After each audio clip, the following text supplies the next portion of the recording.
All right. Here we go.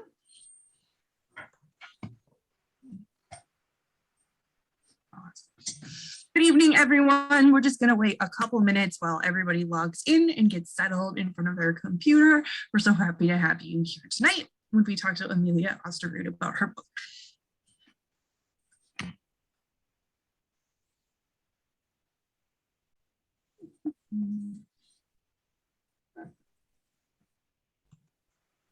Just gonna wait another 1 minute because I still see people filing into the participants. So just want to make sure everyone can hear and see. While you're attending the webinar this evening, you are welcome to introduce yourself in the chat, say where you're from, what you're reading currently, and any questions that you may have. If you do have questions for our special guests tonight, though, I do ask that you put them in the Q&A box.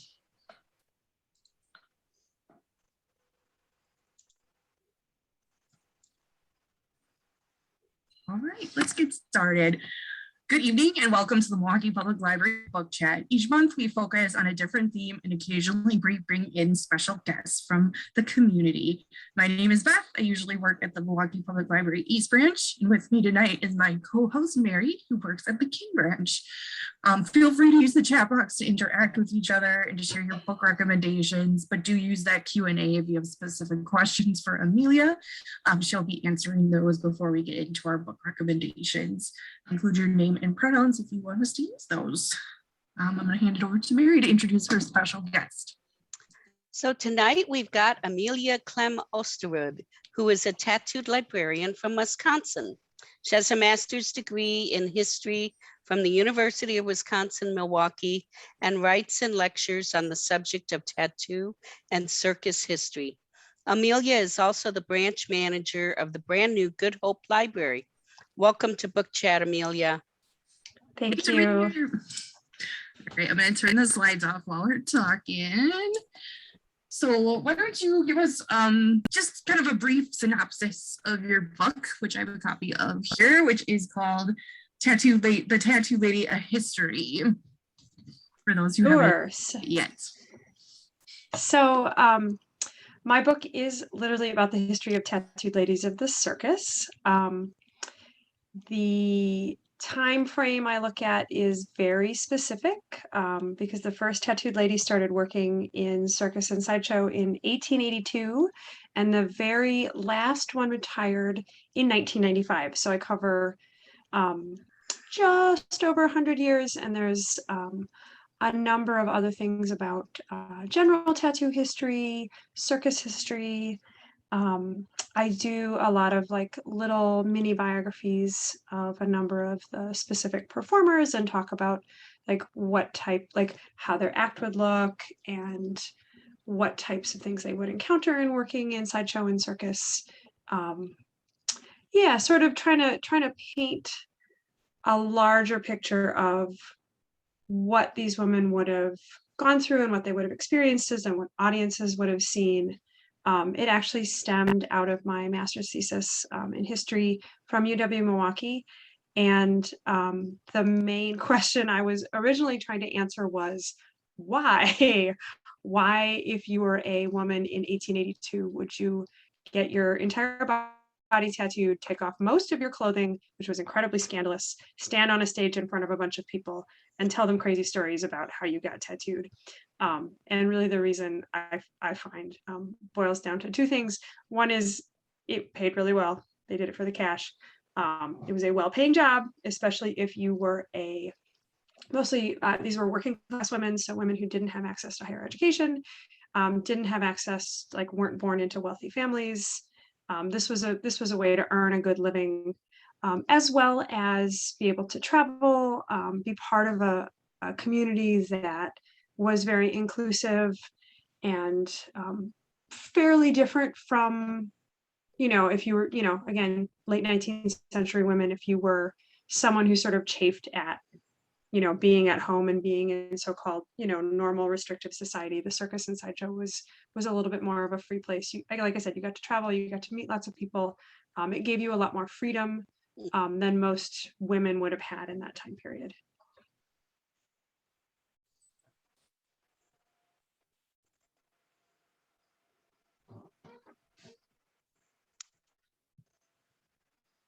book. Do you want to tell us a little bit about that? I'm sorry, can you repeat that? Did I break up? Yeah. 1 second. Close my email. So I would hazard a guess that you are interested in tattoos personally, not just for your book. Do you want to share a little bit about that? Absolutely. Yes. I have a lot of tattoos. I have been getting tattooed as long as it was legally allowable for me to get tattooed, which means I started getting tattooed when I was 18, and I have a lot of ink. I love tattoos. I love decoration. I love the personal expression that comes with tattoos. I think they are often very, very individual and very interesting. Even if you're not ascribing like, some sort of grandiose meaning. It is essentially a piece of personalized artwork that you can carry with you wherever you are, which I think is really fantastic. And I love talking to different artists and looking at different styles of tattooing. Probably about a decade ago or so, I got the opportunity to work on a book. I'm looking in my office for it. It's called The World Atlas of Tattoo. It's a fantastic book. A friend of mine did most of the research for it, the history portion of it. But I was hired to do a number of interviews of artists in different parts of the world, which was really, really fun because I normally write about people who are long dead, and I have to, do all sorts of research to figure out what they were thinking and what they did. And in this case, I got to interview actual living humans who I could ask questions of, and they would, tell me their answers, which was pretty great. And what was really fun was I tried to pick different types of styles that I didn't know a whole lot about, so I could learn more about like what their process was and what inspired them. It was really, really interesting. It was a great opportunity, and it certainly opened my eyes to more of modern tattooing than sort of my personal experience and my experience in Milwaukee has given me. I will tell you one fun fact about tattooing in Milwaukee, which I do talk about in the book, is that for many years, tattooing was illegal in Milwaukee. When I got my first tattoo in 1995, it was. In 1995, when I first got tattooed, I had to go to Madison because tattooing was not legal in the city. It was made illegal in the mid-60s. And at the time that it was made illegal, there were 2 tattoo shops in the city, and those were both essentially run by elderly men. One of them retired. He was named Amelias Books. He's often called the master of Milwaukee. He was a fantastic tattoo artist. The other was a guy named Tats Thomas, who moved to Chicago and worked for a little while longer before retiring. But there was actually a wave of municipalities making tattooing illegal in the mid-60s. Starting actually from the mid-50s, New York City made tattooing illegal. Not that this ever stopped anybody from getting tattooed, of course. But it did make it harder to get access to safe tattooing, to get access to good tattooing. It is also, if you are from Milwaukee and know that there are lots of tattoo shops in Waukesha and Menominee Falls, that is part of the reason, because there were people who could work close to Milwaukee in places that it was legal for them to do so. When I read that, I was shocked because I never thought about it, and that makes so much sense. And it's also, as you said, when you make it illegal, it doesn't stop necessarily the practice, it just makes it unsafer and that much more difficult. So that was totally fascinating to me. So I'm glad you brought that up. I was like, why? That has so many implications for things that are going on today, and that's so true. Absolutely. When was that law overturned? It was, I would say either 97 or 98. 1997 or 1998. And what happened actually was there were patchwork laws in different cities and counties about tattooing and body piercing. And if you are old enough to remember the counterculture of the mid-90s, there was a lot of tattooing, there was a lot of piercing, it was becoming more and more popular. And so there were a number of tattoo artists from around the state and piercers who really lobbied hard at the state level for the state of Wisconsin to pass some sort of regulation, because they were concerned about many cities didn't have a lot of regulation. There were tattoo artists who were not, bound by any kind of health codes, which of course, when you deal with any kind of, blood producing thing, you're going to get, you want someone who understands health-wise what they're doing. They want, you don't want to be passing diseases through tattooing, right? Oh. And so the state of Wisconsin passed some statewide ordinances with regard to health codes for tattooing and piercing, and those essentially overrode all of the local municipal laws about tattooing and piercing. And so suddenly, like literally suddenly overnight, there were a number of tattoo shops in Milwaukee. It was sort of like, oh, look at that. That's fun. Like, whoa, there's obviously a demand and people want. Yes, absolutely. The one story that struck out to me too along these lines was the tattoo artist that either contracted syphilis or was giving syphilis to people because he was licking his needle to get the ink wet and then tattooing. And I was like, yeah. It's like, Oh. We all would just kind of assume that would be a bad idea, but you don't know, you don't know. And you don't know. Yeah, I was told a story from an older tattoo artist out in Waukesha County a number of years ago, and he talked about getting tattooed for the first time when he was a teenager, and the guy brought out this shoebox that was covered in ink and who knows what else, and the equipment was all dirty, really, really disgusting. Which is why you want to educate and certify that the artist that is going to be tattooing you knows something about hygiene and health, because it is possible to spread diseases through tattooing. Yes, absolutely. I mean, even your barber has to get licensed to be aware of health codes, so makes sense. Right. Absolutely.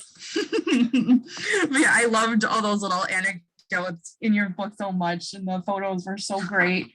Where did you get a lot of the photos from, and how did that process go? That was pretty interesting. I did a lot of my research at Circus World in Baraboo, Wisconsin, of course, which has a fantastic research collection, millions of photographs. And, I feel fortunate that I was so close and was able to work so closely with the library staff up there. And they provided me with a lot of images, especially a lot of the really beautiful vintage circus images, which I just love. And then the Special Collections Department of Syracuse University, their library has a huge collection of what are called cabinet cards of performers of sideshow and circus, mostly sideshow performers, which include a ton of tattoo performers. And cabinet cards, if you're not familiar with them, are if you go to the antique store and there's a little box of little 4x6 cardboard mounted photos of people from the turn of the century, that's what's considered a cabinet card. And so performers would have photos taken of them that they could sell on in addition to their performance. And so people would go to the show and they would buy these photos and collect them of tattooed people, sideshow performers, circus people. And the Syracuse University Library has a huge collection of all of these amazing photos. I would urge you to check it out if you have a free while to they've digitized most of them, or many of them, and they're just beautiful, and they're really, really interesting. And they were able to provide me with a lot of good imagery. That's awesome that they digitized them. That's such a really awesome. Yeah. And the digital collection there, and actually now at Circus World, both have digital collections. They are freely available to search and to view, so you can go onto both websites and look for all sorts of photos. If you've got, some, like I said, you want to look at some old circus and sideshow photos and have some time to kill. Awesome. Well, I'll get those links from you and we'll send those along with our follow-up email with the recommendations so everybody can check that out because that's really cool. Let's see. So you have a history degree, but you're also a librarian. How does, your work as a historian kind of inform your librarianship and kind of vice versa? I would say that my history work informs my job as a librarian in that I am always ready to recommend history books to patrons. I am a voracious reader of nonfiction, specifically, like I read lots and lots of history. I read pretty widely in history.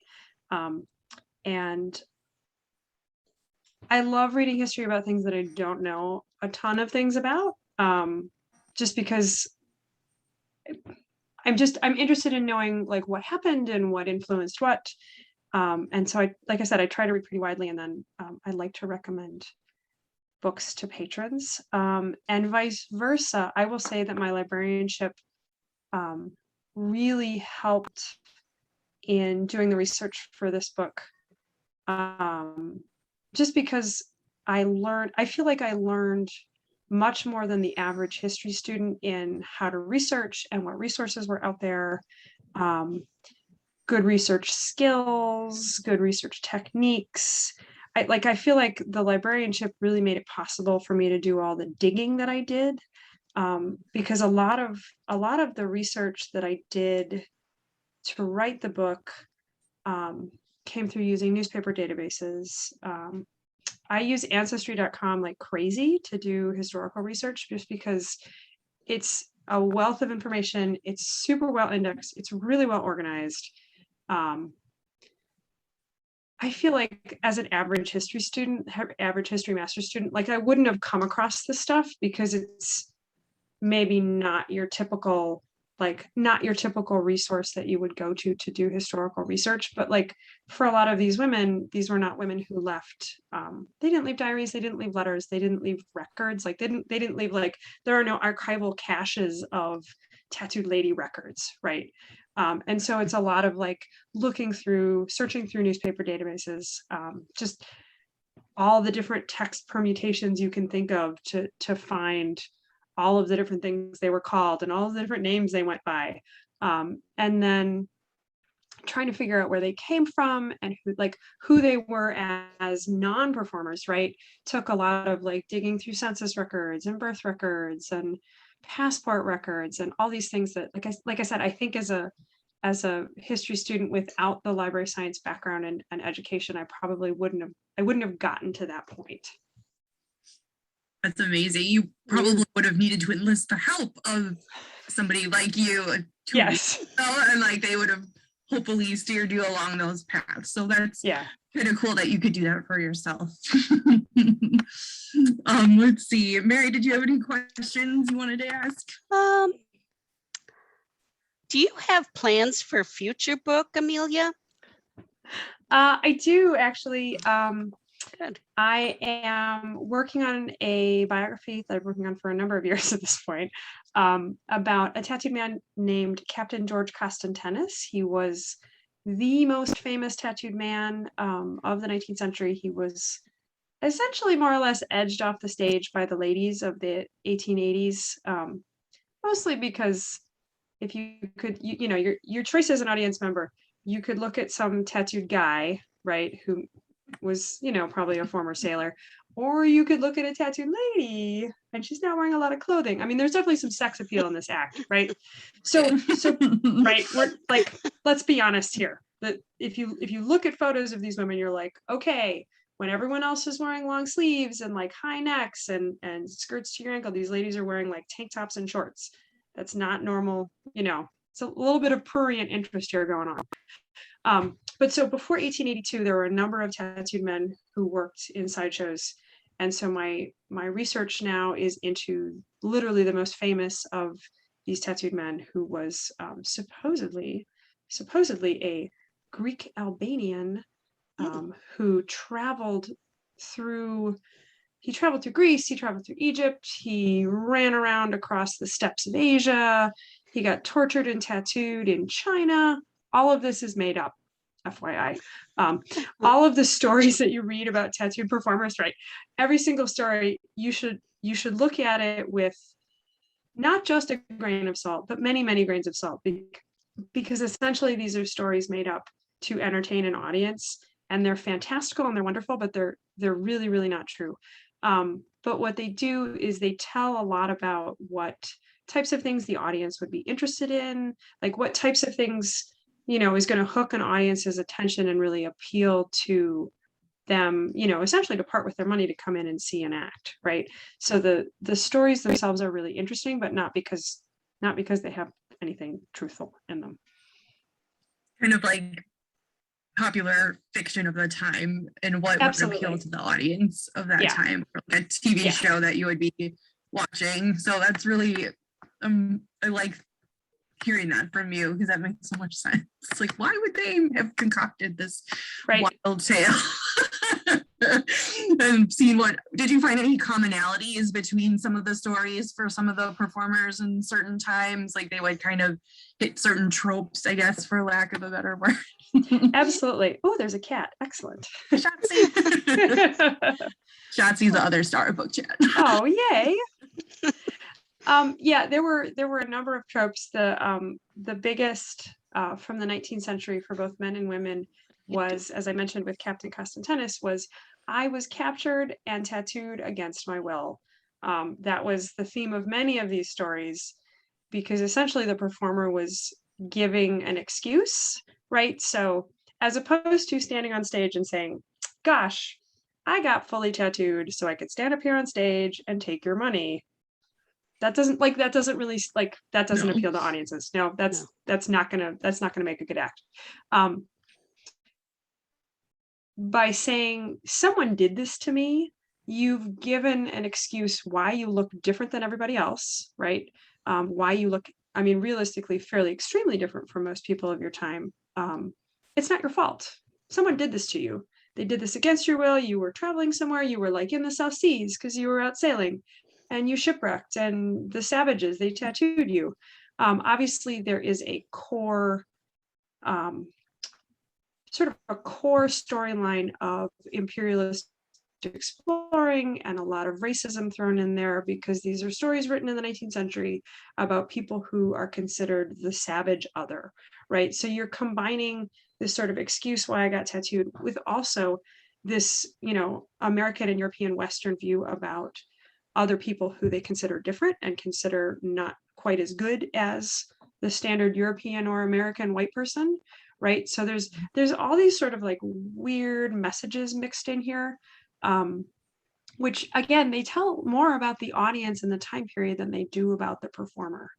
But the I was tortured by tattooing is always a favorite, and always ridiculous. Mm-hmm. It's like people wouldn't do that to you. No. I'm sure there are other ways they could have tortured you. Tattooing you. This is beautiful art. Right. Well, and especially when it's like, well, I was tortured and tattooed by, you know, insert island nation name here, right? And then you look at the performer and you're like, those kind of look like standard American tattoos. You're telling me that those Polynesian islanders knew how to tattoo like sailors and American flags. And a nautical star. Oh, not right. Like, I'm not buying that, but okay. Okay. Interesting.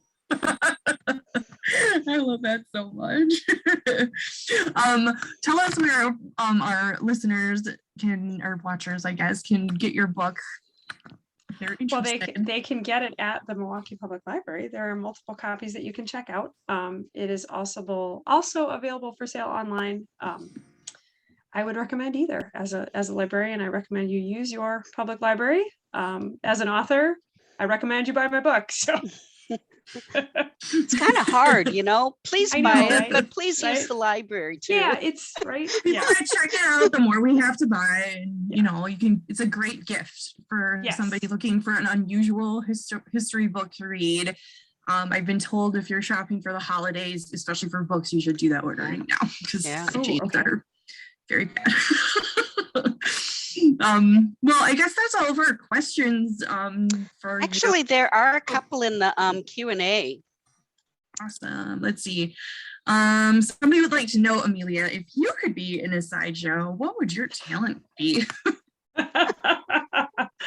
Oh, I am not very talented. And sadly, the Tattooed Lady Act is has sort of died. It is no longer interesting enough to stand up on stage and talk about your tattoos and how you were tortured. I would. There is a sideshow book by a guy named Al Stencil that I've read a couple of times. He talks about all sorts of really great acts, mostly through like the 40s, 50s, and 60s. And there is a ridiculous act that has always appealed to me because it seems so easy. It is a lady who stands in like a Venus half shell thing, and has watered down wine poured over her. That's awesome. It's really stupid. I'm sure I could do that. That sounds pretty ideal to me. I want to come and see that. Yeah. Let's see. And then Dana would like to know, who is your favorite sideshow performer? And it doesn't say current, like alive or not, so I'll let you choose. Oh, the pressure.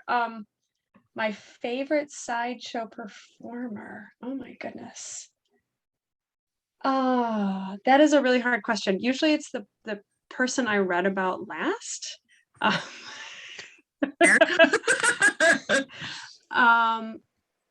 Yeah, that is a great question. With Tattooed Ladies, I would have to say that Irene Woodward, who is one of the first two Tattooed Ladies, is probably my favorite.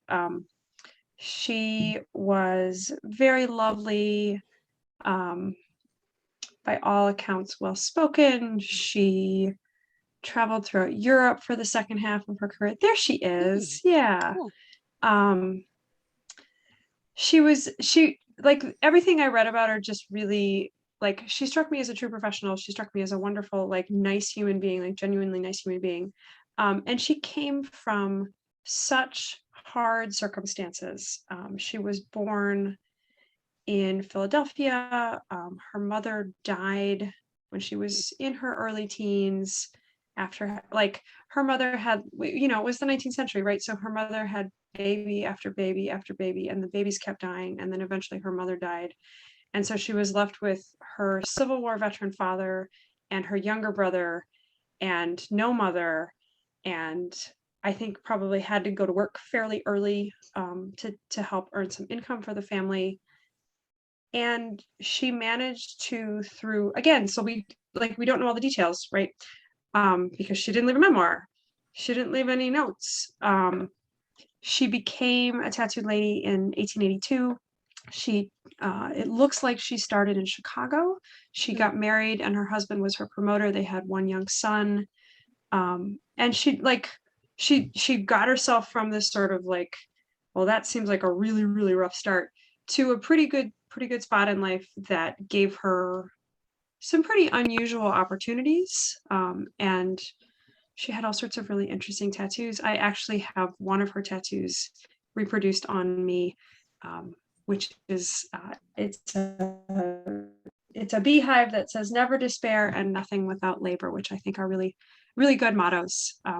Yeah, I think she was a really interesting, strong woman, and I admire her. That's lovely. And she is in Amelia's book. So if you want to know more about her, definitely, give her a read. Cool. Let's see. Somebody in the chat said, Amelia, you're being very humble about your talents. Yes. I don't know. I am not a sword swallower. I don't touch anything with fire. Your bicycle. I don't really. But I ride I ride my bicycle very safely. Like, I've seen some YouTube videos of people doing crazy bicycle tricks. That's not me. That's fair. I'm far too concerned with getting injured. I very much understand that. Yeah. Awesome. love it. All right. Well, I think that's all of our questions. So we're gonna pivot over to our book recommendations. You'll be up first, Amelia. I just want everyone to give me 1 second while I bring up the slide, because that's always the fun part here. And present. Can everybody see that? Here's our recommendations. And Amelia, you're up first. What did you pick for everyone tonight?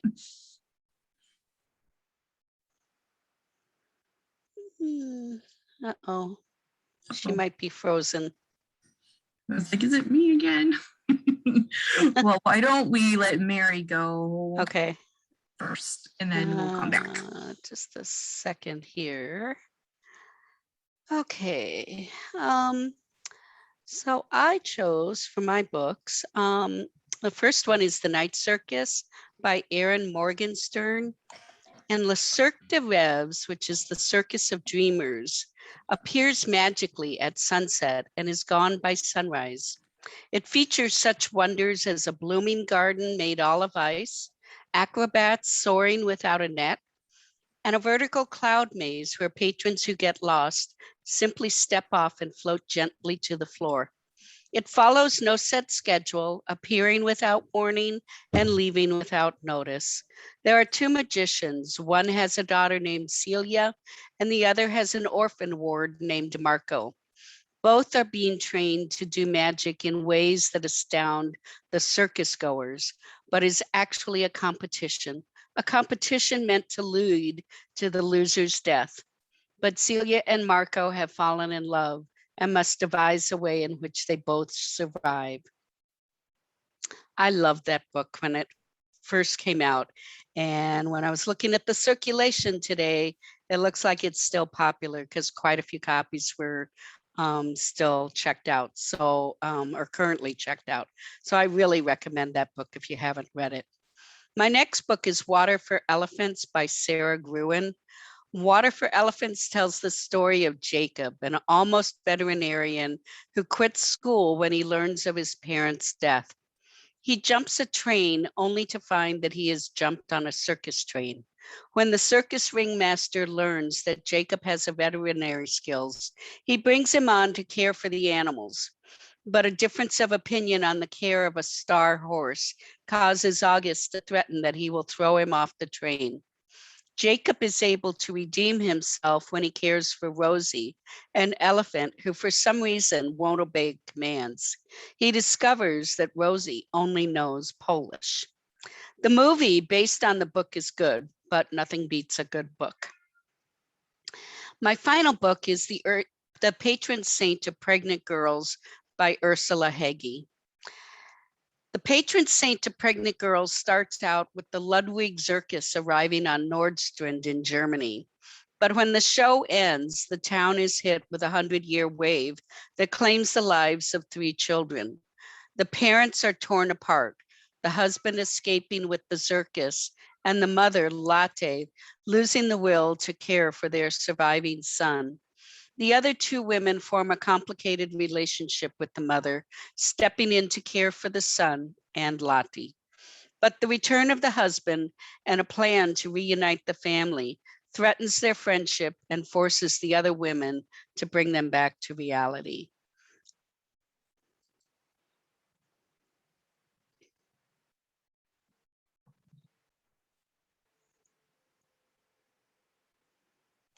So we'll go back to Amelia now that you've returned. Now that I got kicked out, now I'm back. So, okay. No worries. So my first recommendation, I just finished reading, is Inseparable, the original Siamese twins, and they rendezvous with American history. I am afraid I'm going to butcher the wonderful author's name. I believe his last name is pronounced Huang, but I could be wrong about that. There are a number of books written about Chang and Eng, the original Siamese twins, who were actual performers, who started performing in the 1820s, 1830s. And the reason we call conjoined twins the Siamese twins is because of these 2 gentlemen. this book is very, very readable. It is very well researched. There's, with most sideshow and circus performers, especially with sideshow performers, like I said, because of all the stories and all the bad, like the sort of shady publicity, there's so much misinformation out there, especially when you look at folks who were working in the early part of the 19th century, because just the records don't survive. Reporting was very, very different. This guy did an amazing job just digging through records and research. Chang and Eng left also actually a number of really, really interesting records. There's financial records from their time on the road, like how much they earned, how much they spent, like all sorts of really great detailed bits that really do tell their story very, very well.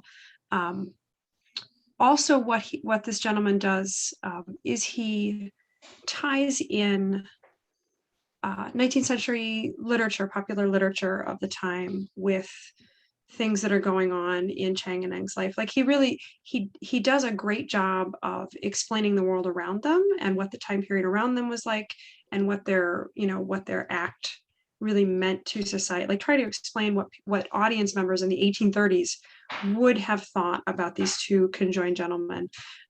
It's fantastic. The other really interesting thing about it that I think is fairly unique to books about Chang and Eng, like I said, there have been a number, is the author is, he's Chinese. He was born in China. He emigrated to the United States. He's an English professor, so hence all of the information on American literature. But so Chang and Eng actually were not Siamese. They were Chinese, but born in Siam, which is now Thailand. So he's got also a really good perspective as an Asian immigrant. He can look at some of their story as Asian immigrants in a very different time period, and give some really thoughtful reflections on that, which I thought was a really unique perspective. Queen of the Air, which is my next recommendation, is a fantastic sort of dual biography of a woman named Lillian Lietzel and her third husband, Alfredo Cadona. Both of them, especially Lietzel, were circus superstars, basically, of the 20s and 30s. Lietzel was an acrobat. That is a picture of her on the cover there. She did this act where she would like hang from an arm and like disjoint her arm out of her socket and swing around. And incredibly, talk about a crazy act, right? But incredibly famous, incredibly she was born into a European circus family. Her husband, Alfredo Cadona, was born into a Mexican circus family. So both of them have all of this like circus legacy in their backgrounds. They were raised in circus. It's a really fantastically well written, well researched, beautiful story about the two of them. They were, I think, both of them fairly temperamental. So there's some drama, but it is a great biography. A really, again, like Inseparable, a really interesting, well-informed read. And then the last one is a little bit of the darker side of circus, because of course there's a darker side of everything, right? True Vine by Beth Macy is a story about two young men, or they started as young men, George and Willie Muse, who were albinos, who performed for many circuses for many years as Eco and Iko, which were their stage names. They were often billed as Martians. Again, what sense does that make? They are two albino men. Why were they Martians? We don't know. But they were born into a large African-American family community of sharecroppers in Virginia in 1899. And the family legend was always that they had been kidnapped while out in the field. They were as little boys, of course, working, because when you were a sharecropper in 1899, you have to work, even if you are children. So the family legend is that they were kidnapped and taken away to the circus, and that their mother looked for them for years and years and years. Again, this is a little darker of a story, right? Not every story is perfect. Beth Macy, who is a fantastic researcher, did a really great job of sort of digging through like family lore and community lore and interviewing relatives. She got relatives of the Muses to speak to her. The story goes is that their mother was looking for them, and they finally came back through Roanoke, Virginia on tour, and she essentially liberated them from the people that were controlling them. So you've got poverty, you've got race, you've got sideshow, you've got essentially slavery in name only, and not in just name. You've got all these sort of complicated things going on here. You've got memory. Were they really kidnapped? She's a little like hazy. There's some stories, maybe their mother hired them out to these men who then took off with the boys to make some money because they were very, very poor. It's very complicated. It is a very, very complicated story. It is totally interesting, totally worth reading. It is, again, really, really well written. They sounded like, really interesting gentlemen. And so after, I will return to this, after, their mother found them and reclaimed them, they then returned to the circus and sideshow to work. So they worked for many, many years afterwards. They worked for Barnum and Bailey, they worked for Ringling. So whatever their early experience was, it did whatever you decide about what happened there, they did go back into the industry and they made a good living throughout their life that they were able to support their families through that, through that performance. So again, pretty complicated, but very, very interesting.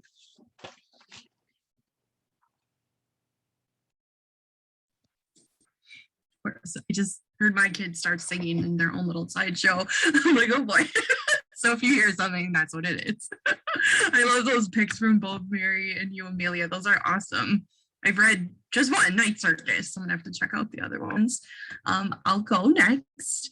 So my first choice was Spectacle, which is a YA graphic novel, actually. I try not to pick too much YA, but I really liked this one. I think there's at least 3 volumes out now. So this is by Megan Rose Gedris, and it's about a tale of sisters who have a magical bond, and it's got some magic and murder, and it's set in a circus and with a bunch of performers. And if you like, I thought, tattoo art and graphic novel art, this is kind of a really great combination of that and set in the circus. So give that a go if you like. It's very pretty. I love reading graphic novels. I also really love getting books that have big pictures in them to look through. So I chose this Knives and Needles book, which is a bunch of really popular and well-known tattoo artists in their kitchen, and they share recipes, and there's photos of them preparing the food that they have in the recipes. So you get to see not only what they're cooking at home, but also their art on their forearms. And I kind of see chefs as being kind of the next iteration of people who do have tattoos in their career. And it seems to be kind of something that I notice when I'm watching cooking shows a lot on television. Chefs are kind of a tattooed group of folks. And this one is really cool and has a lot of great photos in it and lots of different art styles. And then my last pick is an adult mystery series by Ellie Griffiths. This is the first one, Zigzag Girl, and it's set in the 1950s in Brighton on the seaside. And it's a detective who comes across a dead body, and the body looks like this magic trick this magician used to do where he would zigzag a woman into 3 pieces, but this is an actually dead person who is zigzagged into 3 pieces. So he has to call upon the magician, who's named Max Mephisto, and they ultimately team up together with these magic men who, I guess, sideshows and magic shows are kind of on the downswing in the 50s, so they're kind of combating that and also solving mysteries throughout the series. And I thought it seemed pretty interesting. And I liked the cover a lot. She seems pretty snazzy. Too bad she's dead. I love her. That is all of our recommendations for tonight. I just want to remind everybody that's here that it is library card sign-up month, which is September. There's a nice photo of lots of people holding up their library cards, and we just want to make sure that all of you have a library card and get it renewed. And you can actually renew your library card online now, which is pretty neat, or you can just stop in at one of our local branches. We'll send you that information when we send the follow-up email for this program tomorrow or the next day. And then upcoming events, I want to highlight this Allyship, Vulnerability, and Awareness, which is happening every Tuesday in September at 6 p.m. So the first session was yesterday, but you don't have to worry. You can just join in next week, Tuesday. Mary, did you want to say anything else about that since you attended last night? It's a really good program. She really challenges you to think about just everything general in your life. So I highly encourage you to all check it out for next week. She really goes deep. So she's good. Awesome. We'll include the registration link in our follow-up Yep. email. All right. And then I just want to say thank you so much to my co-host, Mary, who's been with me and all of us throughout this wild pandemic and this pivot to virtual programming. I'm going to stop the recording so we don't need this part on YouTube. But I just want to, here we go, let me stop that.